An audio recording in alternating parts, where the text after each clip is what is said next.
तो पार्ट 8 की शुरुआत वहीं से होती है जहां पिछला एपिसोड खत्म हुआ था। दोही गुवोन को सबके सामने शादी के लिए प्रपोज करती है, जो सुन सभी लोग तो हैरान रह जाते हैं। गॉसिप शुरू हो जाती है गुवोन को लेकर कि आखिर ये है कौन। वही दोही के कंपनी के एम्प्लॉइज तो काफी ज्यादा एक्साइटेड लग रहे थे, लेकिन गुवोन तो कह देता है कि मुझे शादी नहीं करनी। जो सुन अगेन सब लोग शॉक्ड होते हैं, इसने मेरे ग्रुप की होने वाली चेयरवुमन का प्रपोजल कैसे ठुकराया। वहीं इस रिजेक्शन से दोही का तो सबके सामने बहुत ही बड़ा सा एम्बैरेसिंग मोमेंट हो गया। जूसियोक दोही से कुछ कहने जाता है, पर दोही उसे मना करती है क्योंकि वो तो ऑलरेडी काफी ज्यादा एम्बैरेस्ड हो चुकी थी, इसीलिए वो चुपचाप से यहाँ से जाने लगती है और उसके पीछे पीछे गुवोन भी आ रहा होता है। तो दोही उसे थोड़ा चिढ़ते हुए कहती कि अब मुझे क्यों फॉलो कर रहे हो तुम। गुवोन कहता है तुम्हें प्रोटेक्ट करने के लिए, आखिर मैं तुम्हारा बॉडीगार्ड जो हूँ। जो सुन दोही तो उसे गुस्से में घूरती है। जो देख गुवोन कहता है कि मैं अपना काम और अपने पर्सनल लाइफ को अलग रखता हूँ। ये बोलकर वो स्माइल करता है। जो देख दोही तो और चिढ़ जाती है, कहती है कि मैं ही पागल थी जो इसे शादी के लिए पूछ लिया। ये बोलकर वो बाहर निकल जाती है तो गुवोन सारे मीडिया वालों को पीछे हटाने लगता है और उसके साथ चला जाता है। पर मैडम जू के इस फैसले से उनके फैमिली वाले बिल्कुल भी खुश नहीं थे। उनका फेस देखकर ही हमें समझ आता है। अगले सीन में हम सुवान के बच्चे ऑस्टिन और जस्टिन को देखते हैं, जो फिर से वाइन के बोतल के साथ खेलने लग जाते हैं। किसी के आने की आवाज सुनकर वो टेबल के नीचे छुप जाते हैं। सुवान तो पागलों की तरह चिल्लाते हुए आती है कि हमारी मॉम ने हमें ही धोखा दे दिया और इस दोही ने हमारी मॉम की इनहेरिटेंस लेने के लिए हमारे ही सामने एक रैंडम बंदे को शादी के लिए प्रपोज कर दिया। हमें दोही के खिलाफ लीगल एक्शन लेना चाहिए। जिस पर नोसुक कहता है कि इसका कोई फायदा नहीं है। इनहेरिटेंस लॉ के हिसाब से मॉम ने हम दोनों को अपने अपने शेयर्स दिए हैं और बाकी उनके नाम के शेयर्स और सारी कंपनीज, और उन्हें मैनेज कौन करेगा इसका फैसला उनके हाथ में था, जो उन्होंने दोही के नाम ट्रांसफर कर दिया है। सुवान कहती कि अगर हम कोर्ट में ये बता दे कि मॉम मेंटली अनस्टेबल थी और दोही ने फोर्सफुली उनसे ये विल बनवाई, नोसुक कहता है इसका भी कोई फायदा नहीं होगा क्योंकि मॉम ने लीगली ये विल बनवाई है उनके सारे लॉयर्स, अटॉर्नीज और लीगल एडवाइजर के सामने। जिससे सुवान तो फिर से पागलों की तरह चिल्लाने लग जाती है और जाकर मैडम जू के चेयर में बैठ जाती है। तो बच्चे उसे चिल्लाता हुआ देखकर भाग जाते हैं। वहीं हम देखते हैं नोसुक मैडम जू के चश्मे की ओर देखता है और हमें 12 साल पहले का एक फ्लैशबैक दिखाया जाता है, जहाँ नोसुक ने कुछ तो क्राइम किया था, मे भी किसी इंसान को मारा था। जिससे मैडम जू तो गुस्सा होकर फोन पर किसी से कहती है कि अगर इसने क्राइम की है तो इसे सजा भी जरूर मिलेगी। वहीं नोसुक उनसे रिक्वेस्ट करता रह जाता है मॉम मुझे पता नहीं था कि वो इंसान है, प्लीज मुझे माफ कर दो। पर मैडम जो अपने फैसले से नहीं हटती। कमिंग बैक टू प्रेजेंट, नोसुक की वाइफ कहती है कि मॉम ने तुम्हें फिर से साइड लाइन कर दिया। तो नोसुक कहता है कि अगर मॉम यही चाहती है तो मैं उनका ऑर्डर फॉलो करूंगा, पर हम उसकी आंखों में गुस्सा साफ देख पाते हैं। वही द नोसुक का बेटा म्योंग मैडम जू के ग्रीन हाउस में सिगरेट पीता है, जिससे हम समझ तो जाते हैं कि ये भी कुछ कम नहीं है। इधर गुवोन दोही के साथ कार में होता है, जहाँ वो कुछ कहने जाता है, पर इससे पहले दोही कहती है कि मैं बिल्कुल चिल हूँ और जो भी हुआ उसे भूल भी चुकी हूँ। तो गुवोन पूछता है कि फिर तुम पीछे क्यों बैठी हो। दोही कहती है मेरी जगह हमेशा से ही यहीं पर थी। गुवोन फिर से कुछ पूछने जा रहा था, पर दोही उसे रोककर कहती कि अगर तुम एक्सप्लेनेशन देना चाहते हो कि तुमने सबके सामने मेरा प्रपोजल क्यों ठुकराया, तो मुझे वो जानने में बिल्कुल भी इंटरेस्ट नहीं है। गुवोन कहता है मुझे कुछ एक्सप्लेन नहीं करना, पर दोही फिर से उसे रोककर कहती कि मैं काफी दिनों से अच्छे से सोई नहीं हूँ और मेरा दिमाग भी उस टाइम सही नहीं चल रहा था, इसलिए उस टाइम मैंने तुम्हें जो भी कहा वो बस स्लीप टॉकिंग थी।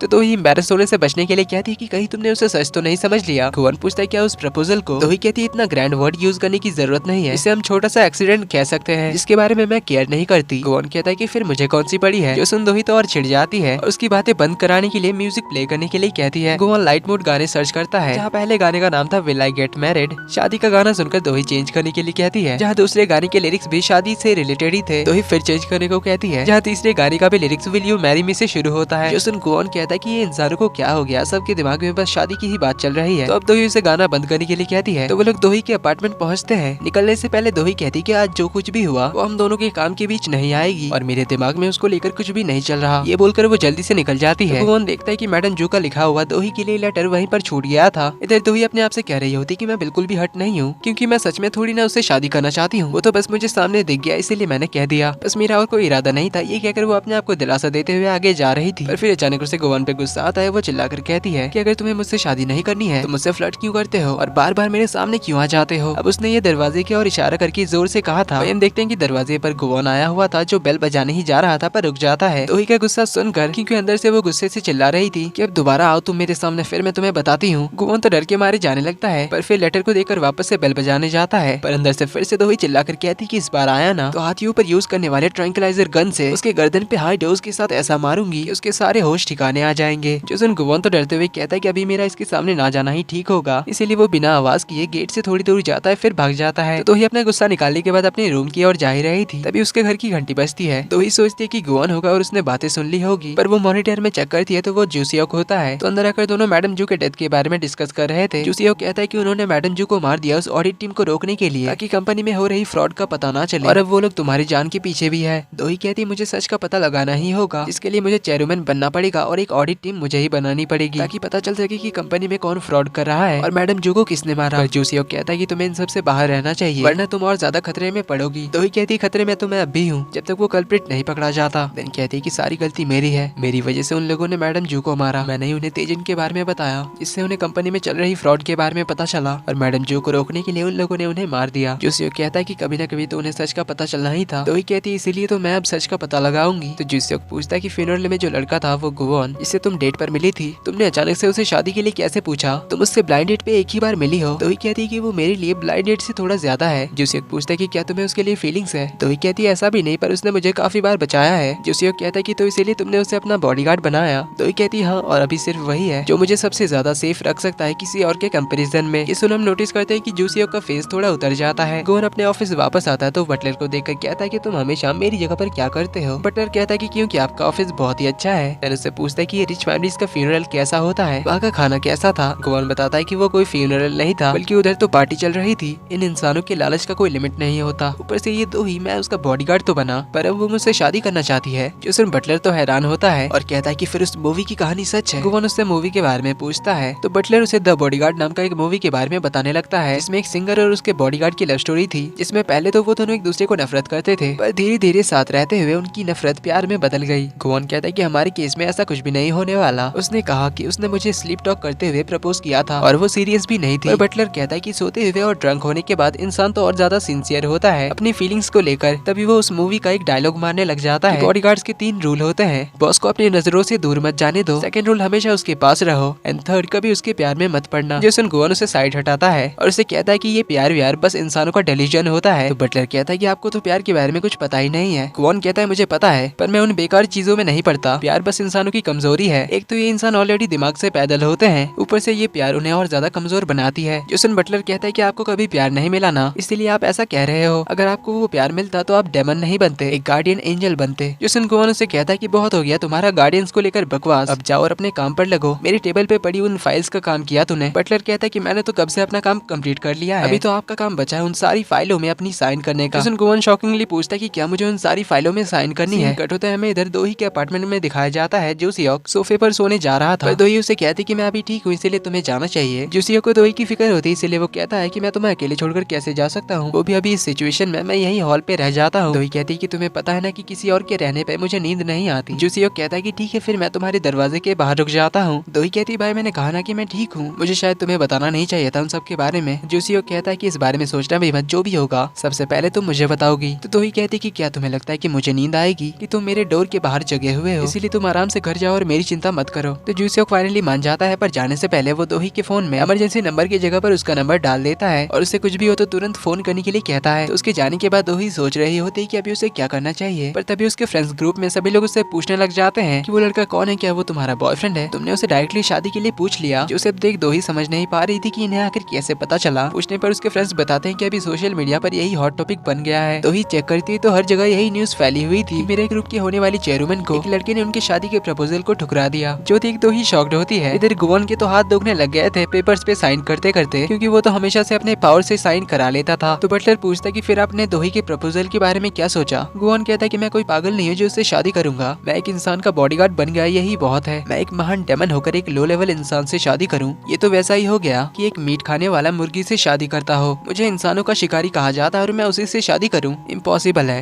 मुझे बस अगले फुल मून तक का वेट करना है, फिर उसे समंदर में ले जाकर अपना टैटू वापस लेना है, फिर मैं अपने रास्ते और वो अपने रास्ते निकल जाएगी। पर तभी वहाँ पर तलवार लेकर गायोंग पहुँच जाती है और गुस्से से चिल्लाते हुए आती है कि उस दोही की हिम्मत कैसे हुई तुम्हें प्रपोज करने की। फिर उसे फोटो दिखाकर पूछती है कि दोही ने जिसे प्रपोज किया वो तुम ही थे ना? बटलर तो उसका गुस्सा शांत कराने की कोशिश करता है लेकिन गायोंग तो गुस्से में उसकी ओर ही आने लगती है। दोनों तो घबरा जाते हैं। पर तभी गोवन के फोन में दोही का फोन आ जाता है जो उसे अभी के अभी मिलने बुलाती है। तो गोवन उसे मिलने चला जाता है जहाँ दोही तो सनग्लास लगाकर उसका वेट कर रही थी। गोवन पूछता है कि इतनी रात को सनग्लास पहनकर कहीं तुम बड़ी सेलिब्रिटी तो नहीं बन गई? दोही तो गुस्से में उसे अपने फोन में न्यूज दिखाकर कहती है कि कैसे न पहनूं, तुमने तो मुझे एक ही दिन में सेलिब्रिटी बना दिया जहाँ हर जगह मेरी बातें चल रही है। गोवन फोटो देखता है जिसमें उसका फेस ब्लर किया हुआ था तो कहता है कि इनकी हिम्मत कैसे हुई मेरे फेस को ब्लर करने की, मेरे हैंडसमनेस को दिखाकर उनकी रीच और ज्यादा बढ़ती। जो सुन दोही तो गुस्से में कहती कि अगर तुम्हें अपने फेस की इतनी बड़ी होती तो तुमने मुझे सबके सामने मना क्यों किया? मानती हूँ मेरे स्टेटस की वजह से तुम्हारे लिए ये बात बहुत ही बड़ी थी, मैं कहाँ और तुम कहाँ, इसीलिए तुमने घबरा कर ना कह दिया होगा। गोवन कहता है कि मैंने तो पहले ही कहा था कि मैं हमेशा सिंगल रहना चाहता हूँ। तो दोही कहती है सेम मैं भी। गोवन कहता है ठीक के फिर बात खत्म। दोही कहती इतनी जल्दी खत्म कैसे होगी, मेरी लाइफ का सबसे एम्बैरेसिंग मोमेंट तुम्हारी वजह से अब सारी दुनिया को पता है। कुवोन पूछता है कि फिर तुमने मुझे क्यों प्रपोज किया, वहाँ तो बहुत से लड़के थे। जिस पर दोही तो उसे कुछ भी नहीं कह पाती। कुवोन कहता है कि कहीं वो बात सच तो नहीं है कि इंसान स्लिप टॉकिंग करते हुए और ड्रंक होकर सिंसियरली अपनी फीलिंग्स बताते हैं। दोही कहती मैंने कहा था ना कि मैं सीरियस नहीं थी। तो कुवोन कहता है कि फिर तुमने मुझे यहाँ क्यों बुलाया, सीरियस नहीं थी तो भूल जाओ, बात खत्म और किसी और को ढूंढ लो जो तुमसे शादी करना चाहता हो। जो सुन दोही तो गुस्से में कहती है कि अगर तुम दुनिया के आखिरी लड़के भी होगे तब भी मैं तुमसे शादी नहीं करूंगी। कुवोन कहता है अच्छी बात है, मैं तो बच गया। जो सुन दोही तो यहाँ से गुस्से में जाने लगती है और इसी के साथ पार्ट 8 का एंड यहीं पर होता है।